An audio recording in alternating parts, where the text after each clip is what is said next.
All right, welcome everyone that's joining the webinar. Appreciate you coming. That's joining the webinar. Appreciate you coming. We're going to give maybe a minute or two to allow everybody to come into the room. Looks like we've got about 70, 80 people entering now. Got 370 plus people that registered.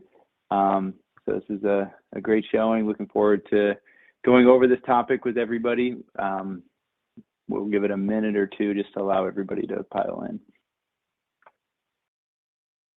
All right, so if you're here for the webinar on the lab staffing shortage and some tips for recruitment and retention, you're in the right place. Welcome. We're going to go over both of those. I'm going to be co-presenting today with Dr. Nadia Ayala-Lopez, who will be sharing some of her tips on the retention side of things, and I'm going to cover more of the recruitment side. So welcome, thanks for signing up. This is a free webinar that we do.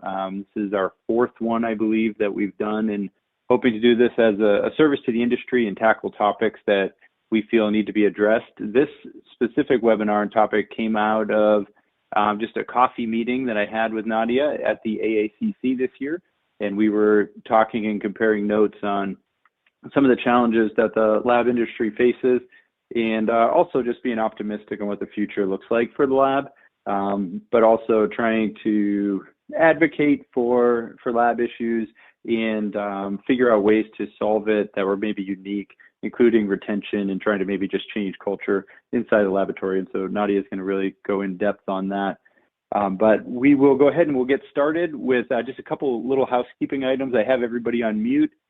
We do have a Q&A section, so if you do have a question, you'll see that on the right side of your screen. Feel free to enter questions there, and we'll try to answer those either as they come in or at the end of each session, and then we'll have some Q&A time dedicated at the end of this as well. I'm also going to go ahead and I'm going to start two polls, and you guys can go ahead and respond to those. You'll see those over on the right as well. And that's basically, do you have vacancies in your lab currently? And then also, how do you handle those open positions? We're curious to hear, we're hypothesizing about what the effects of this lab shortage are.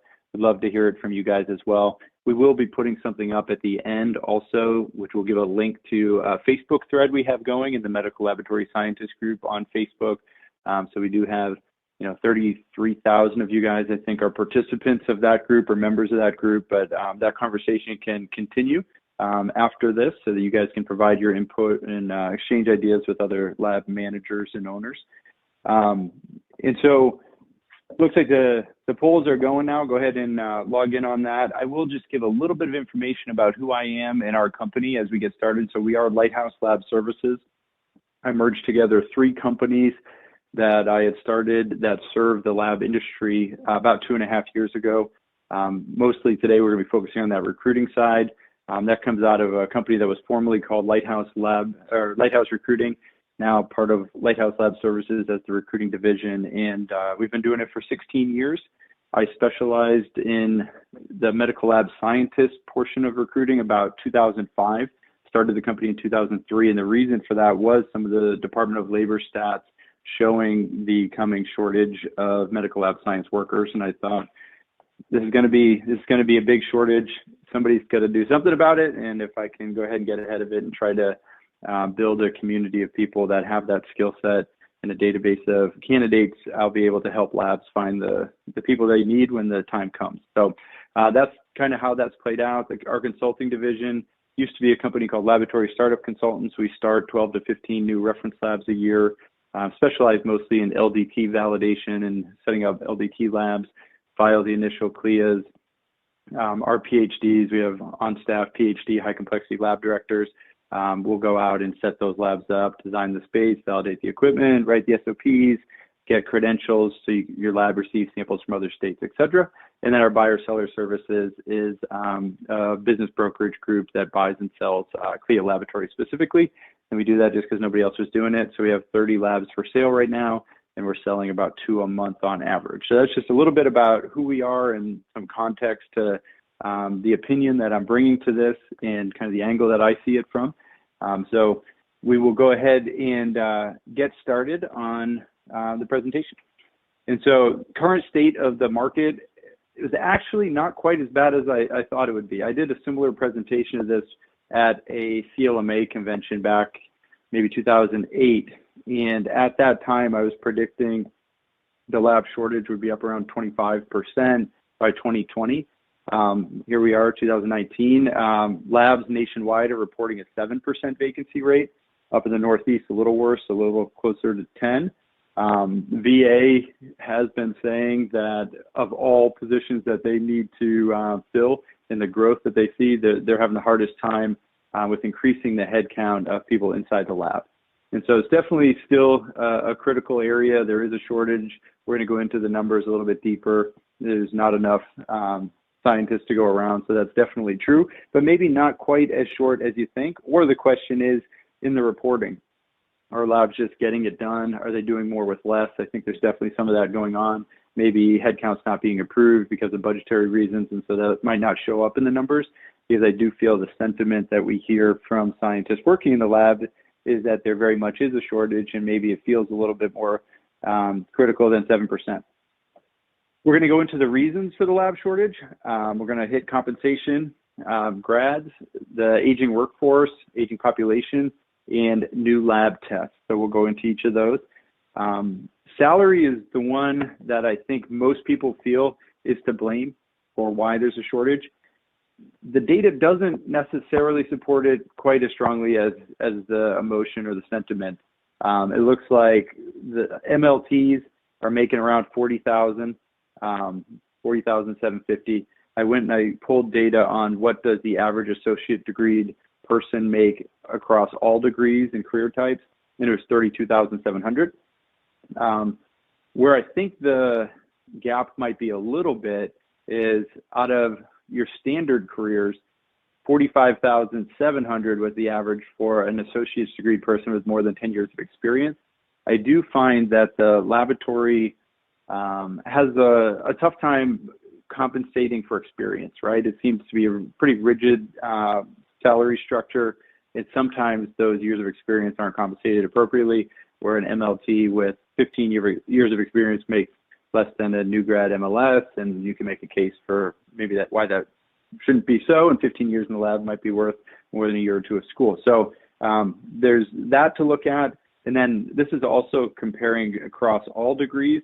When I looked at STEM degrees, we were below average, right? So if you look at degrees in medical lab technology or MLS degrees, the salaries were lower than the average for people with a degree in a STEM field. So for MLSs, the average salary is $60,560. 59,124 is the average for people with a bachelor's degree of any type. So a little bit above average on that. And then as you'd expect, California, New York, areas where license is harder to obtain, you do see the salaries go up a little bit.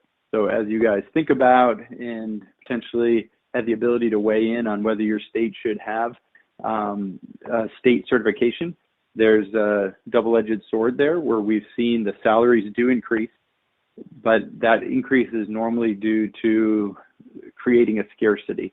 And so in California, New York, very difficult to find scientists. The shortages are a little bit more acute. Salaries are higher, but you're spread a little thinner. So you have to weigh those as you think through that.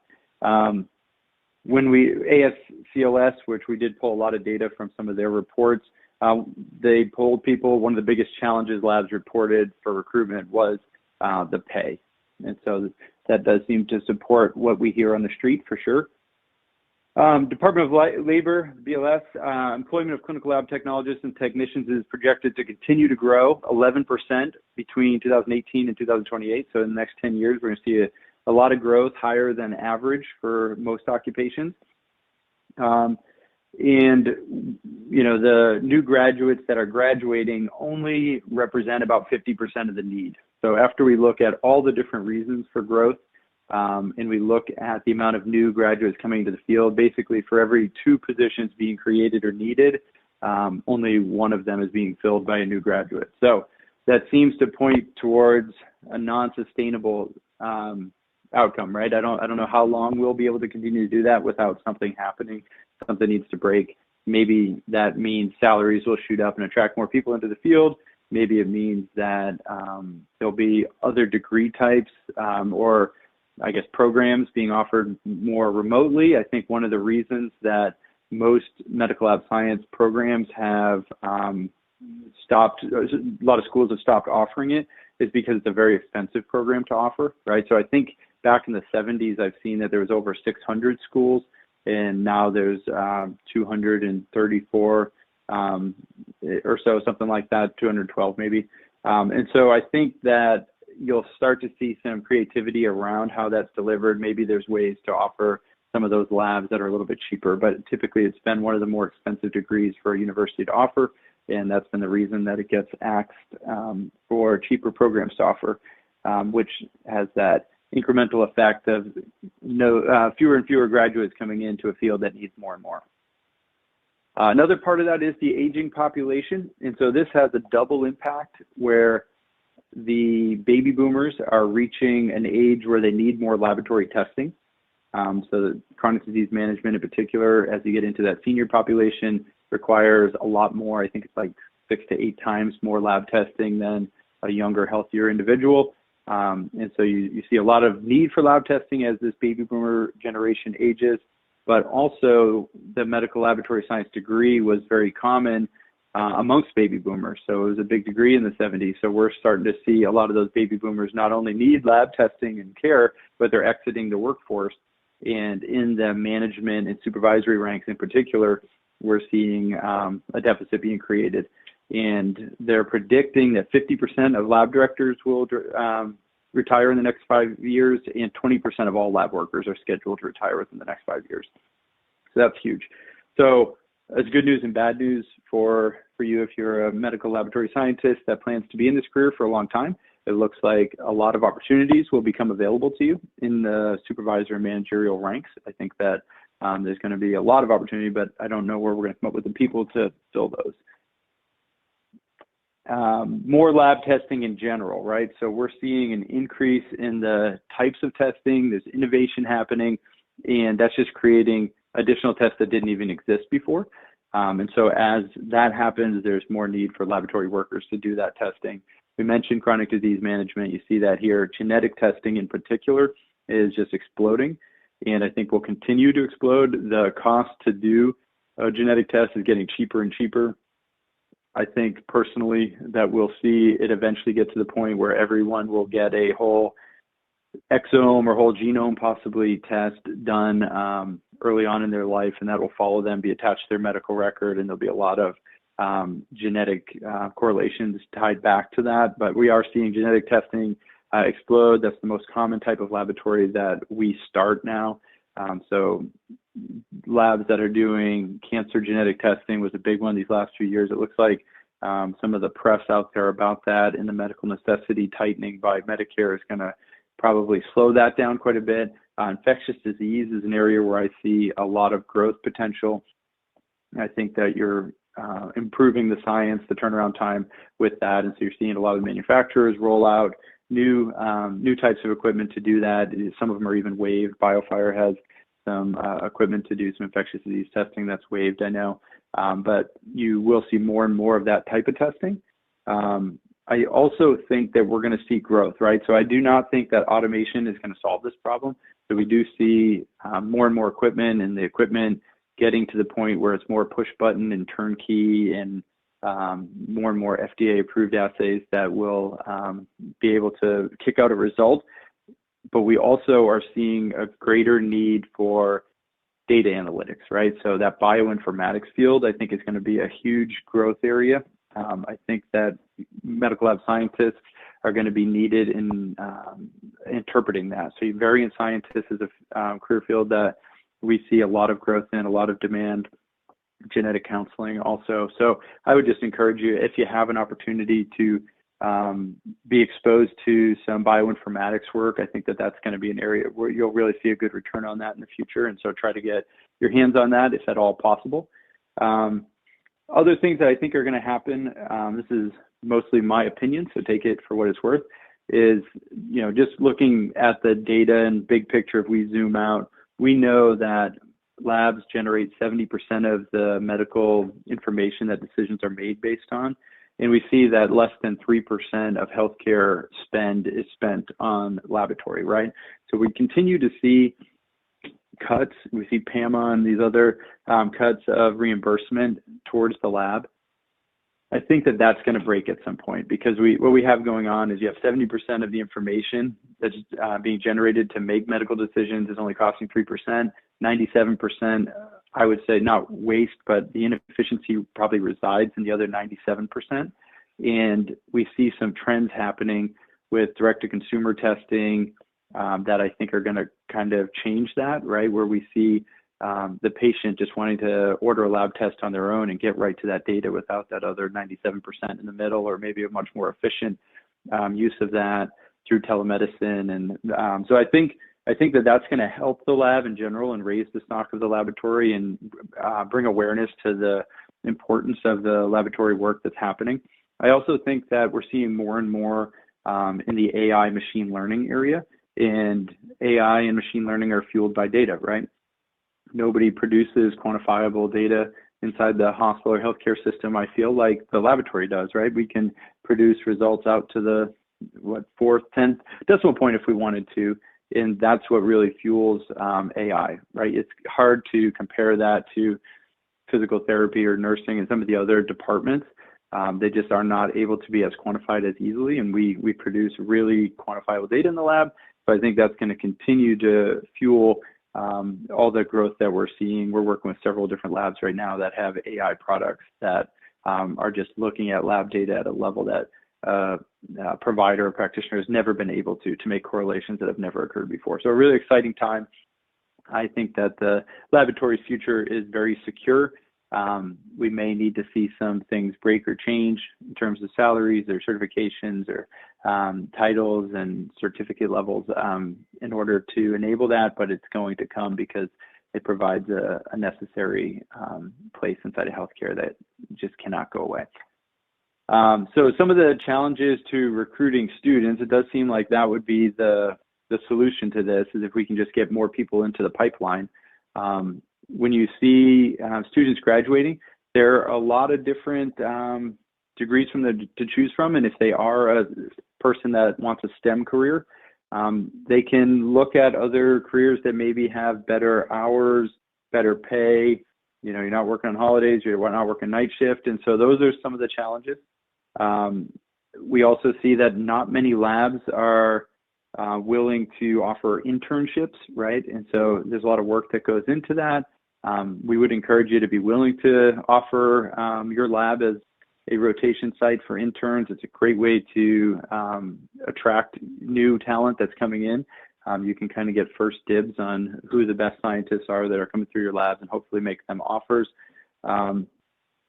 Yeah, just a lot of choices for employment too, where being a medical lab scientist is a demanding job. You guys know that. Somebody has to work on Christmas, somebody has to work at night, and the salary may not reflect that when you compare it against jobs in pharma and some of the other scientific jobs.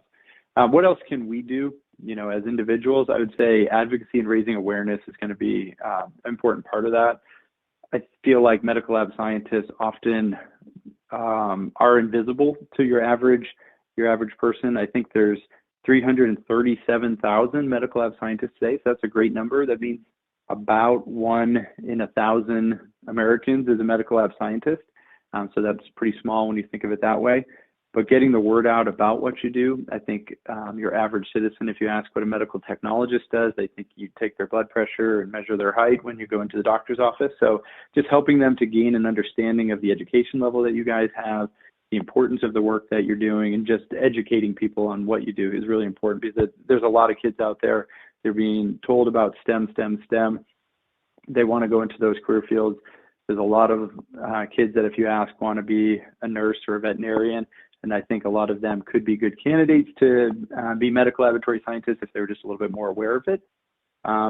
Advocating for what the lab does in general, the importance of it, helping them to understand that that's behind the doctor's decision, I think is an important part. And then advocating for your industry. We see PAMA cuts and fights over whether patients can order lab testing. Get involved with that. We try to put that information out whenever we can. We work closely with the National Independent Lab Association, which does some great work in this area and has lobbyists up on the Hill. But if you're looking to get involved, there's a lot of different ways that you can get involved with advocating for your industry as well as for your profession. Some recruiting tips. So I do have a team of recruiters here, and we work with labs to help them attract talent. Here's a few tips that I had our recruiters put together to give you guys some ideas on how you can do a better job of attracting team members and getting top talent. Being willing to just adapt and change in general. Don't be too rigid on that job description. You know, if somebody needs a little bit of flexibility, whether it's in schedule or the way that they're compensated, in as much as you're able, and I know this is a little bit easier for an independent lab to do than a hospital lab, but trying to look at the big picture and find ways to be flexible in order to meet people's lifestyle needs is really good. Sign-on bonuses, relocation assistance, continuing education, always great ways to attract talent. We have a thread going on Facebook right now, and people have different opinions on this. You know, there might be animosity caused amongst existing staff when you're offering big sign-on bonuses to new staff that's joining, right? So you want to be aware of that. If it's only on the front end and there's not that appreciation a little bit, once they're working with you, I think that, you know, you'll see that quickly dissolve, and it's not going to be a long-term solution. And I think Nadia is going to go into that a little bit deeper. Being quick with decisions. This is something that pretty much everyone should be able to implement, and probably one of the biggest issues that we see as a recruiting firm. And we'll go find a scientist with the right skill set, interested in the job. We'll have them interview, and even the lab manager director would be interested in them, but the time it takes to get through the bureaucracy, red tape, or even just make the decision because there's so many other things happening, will often cause that not to come together, where by the time that the lab manager director tells us they want to make an offer, the candidate's gone, right? So know that you're in a candidate scarce market. Make a decision quickly. You know, don't think you need to hire 10 people. If you see someone that's a good fit for a position, you probably want to pull the trigger on them because they might not be there next week. Building relationships with current staff and using them for referrals in particular, I think is really helpful, right? In hiring people into management roles that are going to be good for morale is very important. We see that be a big complaint. The culture inside of many labs seems to be lacking, if not toxic in some, and that's usually driven by management. So being really careful on who you put into those management positions doesn't need to be just driven by seniority. Make sure you're getting the right personality type in there. Creating career paths. This one's a difficult one because oftentimes you may come in as a medical lab scientist and there's maybe 1 or 2 lab supervisors and a lab manager or director above you.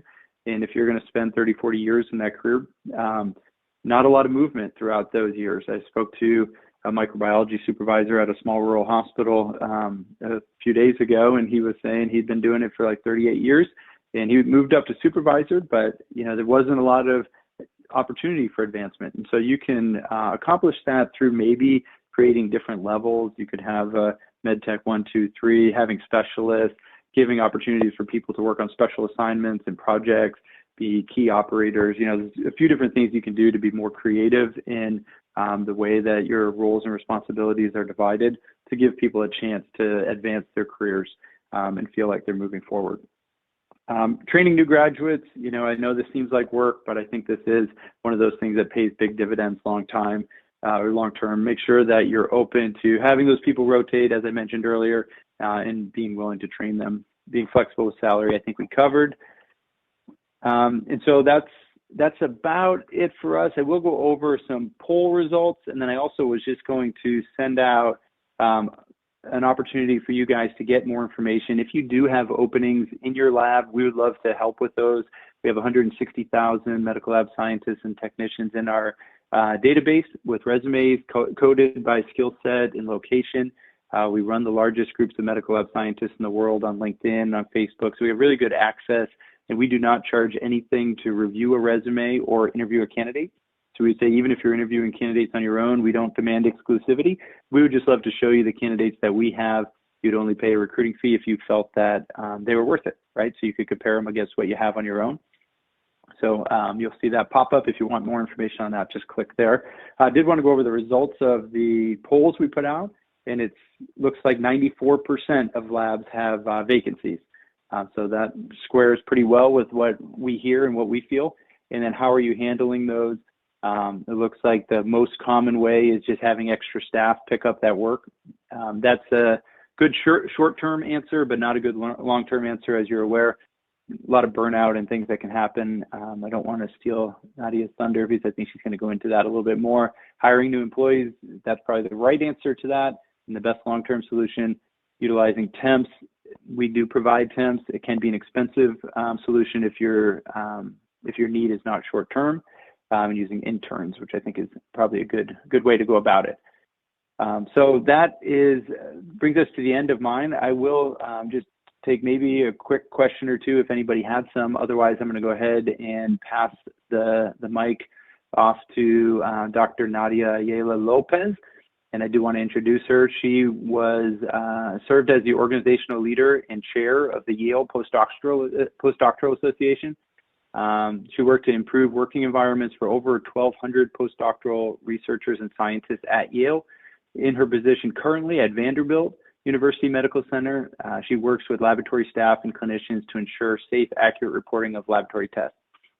As I mentioned, the way that this came about, this webinar, was just through speaking to her and seeing her passion for trying to make changes in the laboratory towards the culture, retention, just really looking at this holistically with fresh eyes to say, what can we be doing to make sure that we're not burning out our scientists and having a retention issue. So if there's no questions for me, I'm going to go ahead and pass the mic over to Dr. Ayala-Lopez, and she will talk to you a little bit more about retaining your laboratory staff. Hello, everybody. My name is Nadia Ayala-Lopez. I am a fellow in clinical chemistry at Vanderbilt University Medical Center in the Department of Pathology, Microbiology, and Immunology in Nashville, Tennessee. As John mentioned, in my previous position at Yale as a chair of the Postdoctoral Association, I thought a lot about what keeps scientists satisfied and engaged in their work. I actively worked with the team to meet these needs. So it is my pleasure to present to you today on retaining laboratory staff. So first, I want to go over about what laboratory professionals bring to an organization. Most people in this profession went into it to help others, right? They've had to make sacrifices to attain the education and training necessary to work in the lab. This is a highly regulated industry. During a typical shift, laboratory professionals make many potentially life-changing decisions.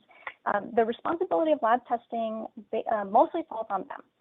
Any mistake could potentially harm a patient. For example, if they release an incorrect result or release a result on the incorrect patient. The clinician can act on it and it could harm the patient. They also have to solve problems on the fly, right? So we have problems with specimens, analyzers, reagents. They will inevitably arise, and they have to solve these problems to return testing in a timely manner. So because of the constant problem solving, laboratory professionals are a wealth of knowledge on laboratory testing. They know how to look at data and interpret trends and patterns. So in my previous position, I was a medical technologist and was trained very carefully by the people both in my program and as I was rotating to look at data and evaluate every single result.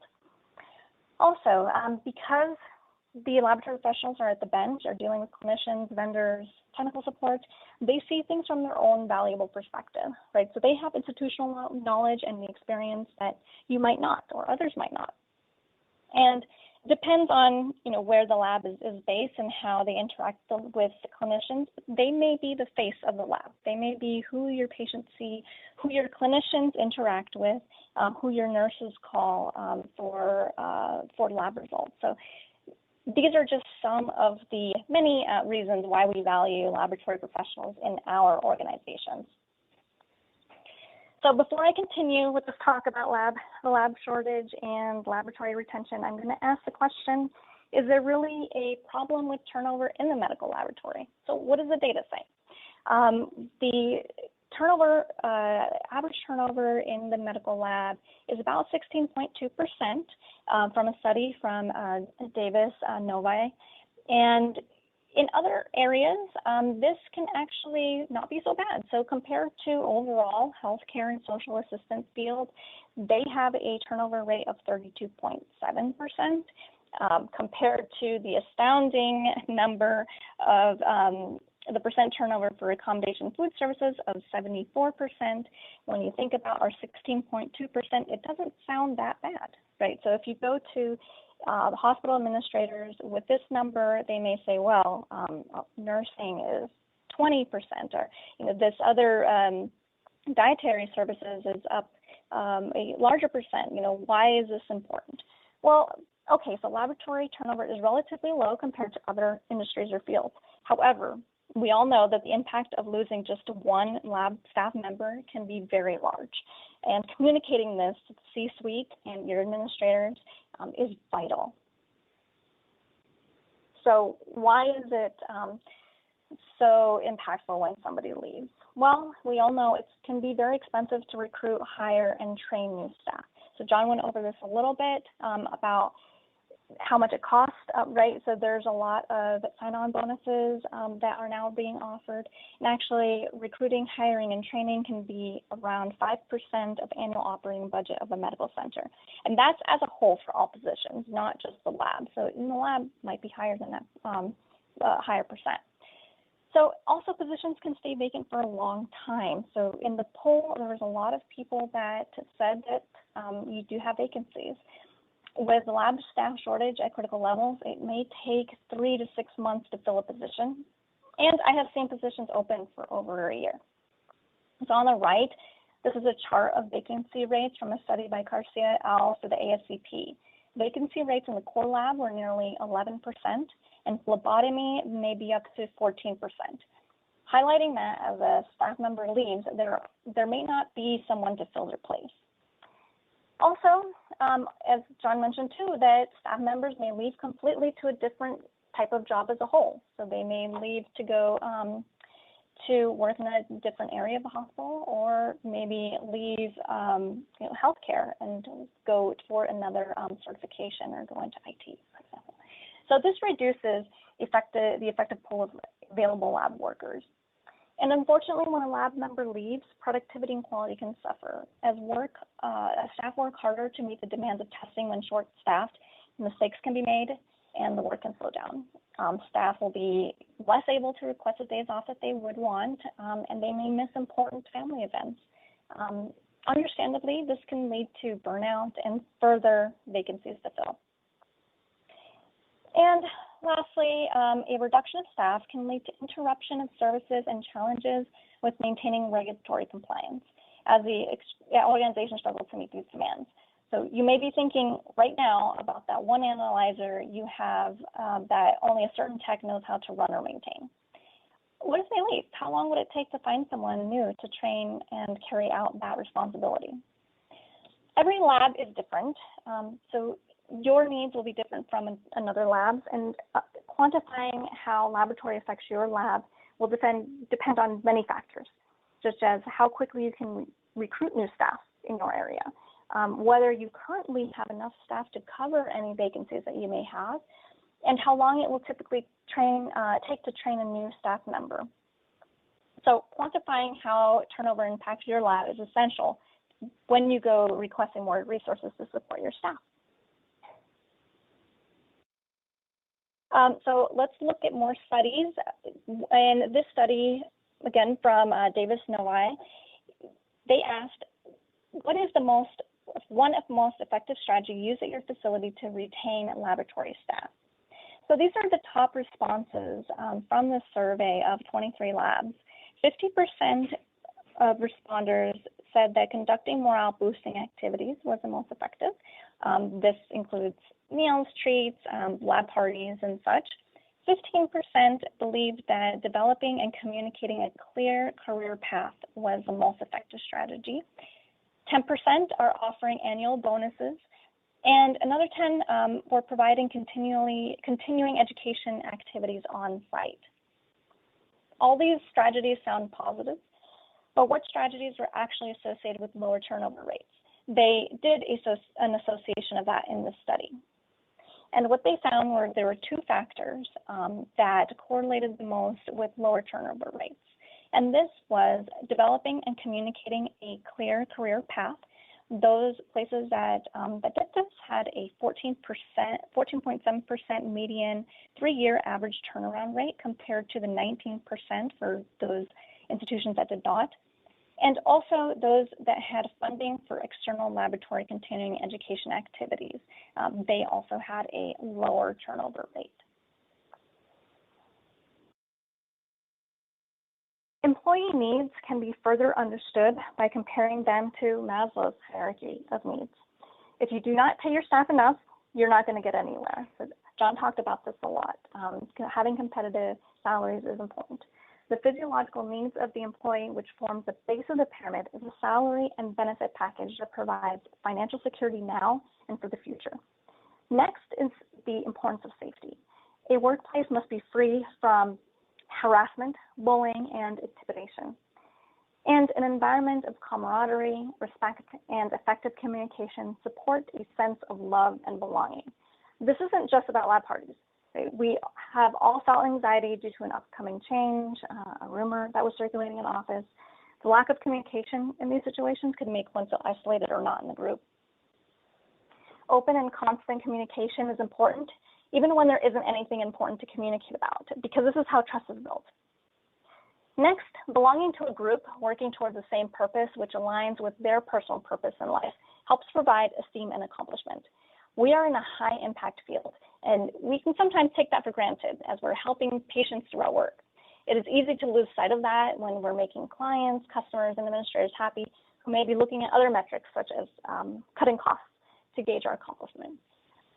Thus, it's important to constantly evaluate and reconnect to our values in the organization to make sure that the culture is supporting them and that they are values that the staff hold as well. As John mentioned too, that a culture is very important, and a toxic culture can drive away laboratory workers. Self-actualization, this is the top of the pyramid. This can be felt when a staff member has the ability to use their strengths every day in their work.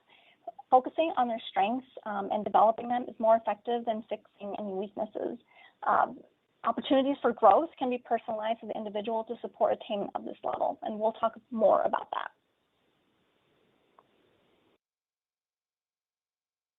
What sort of personalized growth opportunities can we provide, and what are the crucial areas to focus on?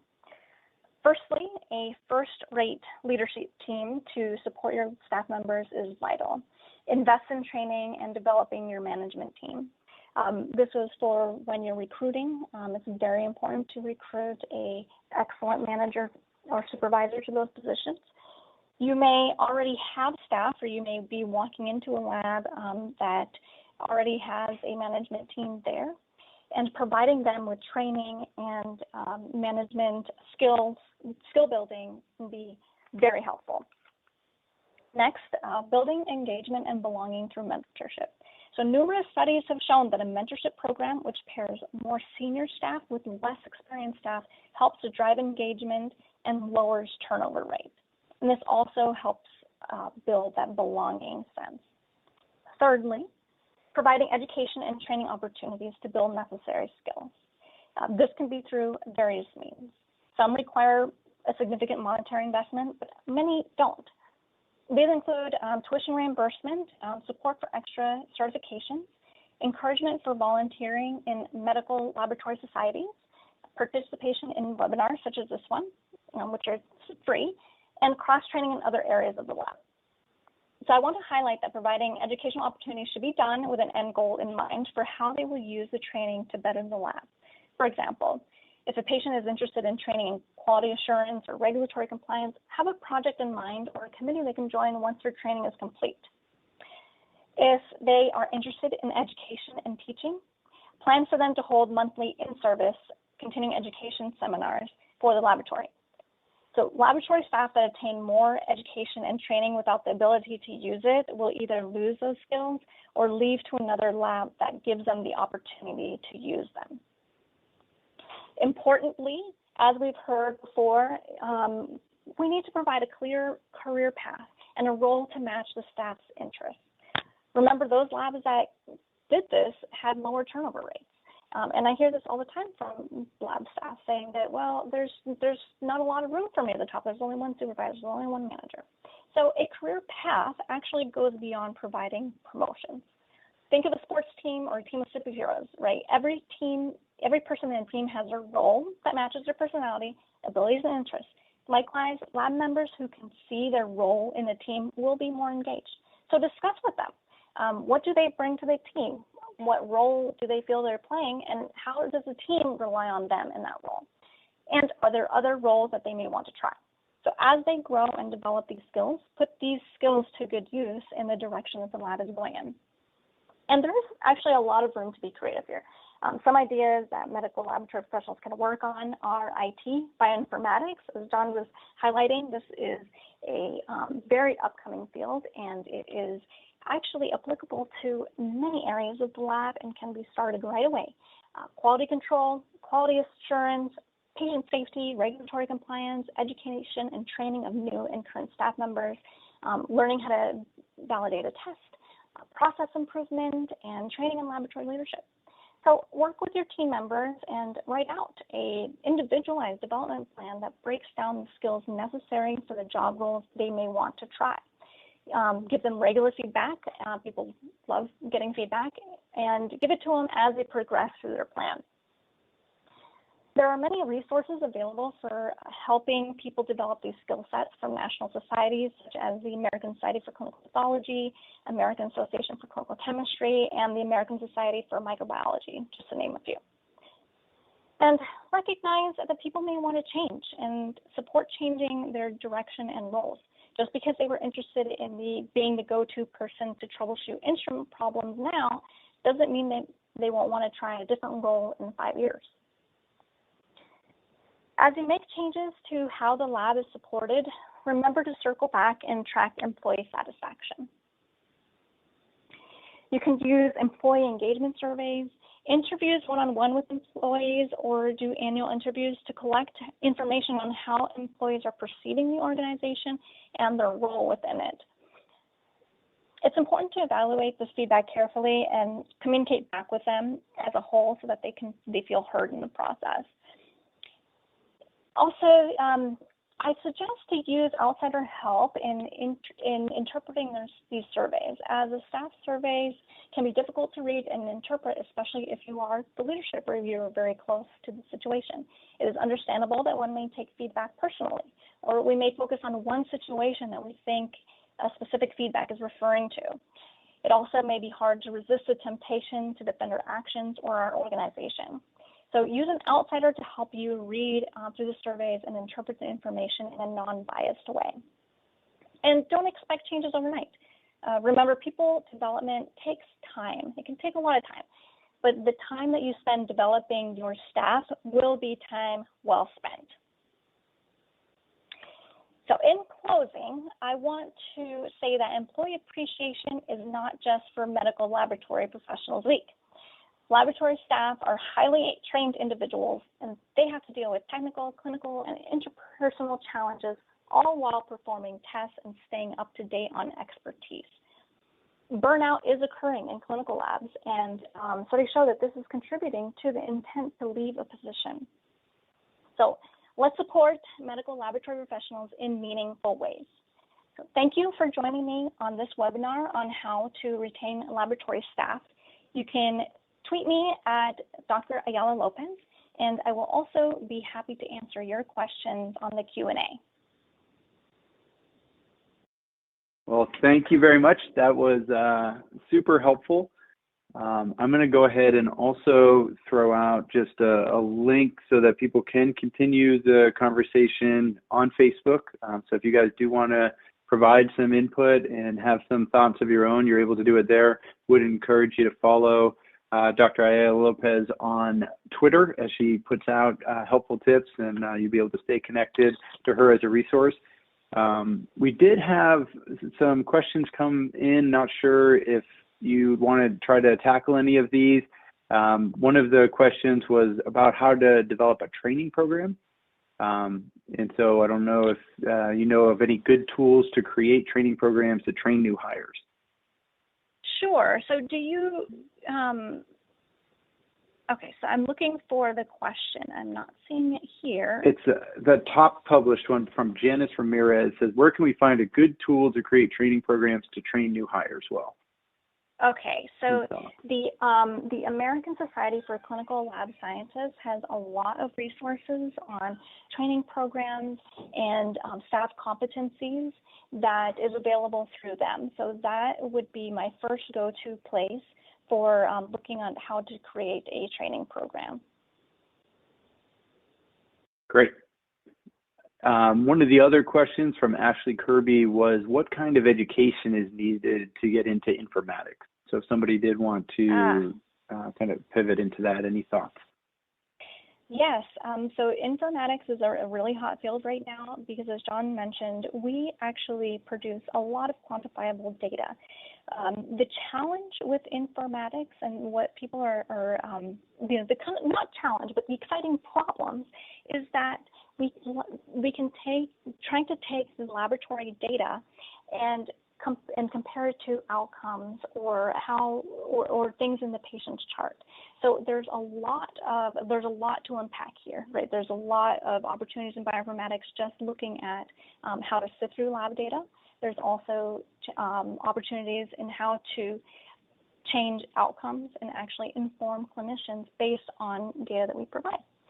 And the ways that we can gain training. So there are certificate programs in informatics. I'm aware of online programs, or you can actually go and take a program in computer science or informatics. There are also, depending on your previous training, if you're at the PhD level, there are fellowships that are available in informatics where you can actually go into a laboratory medicine department and work on informatics problems that way.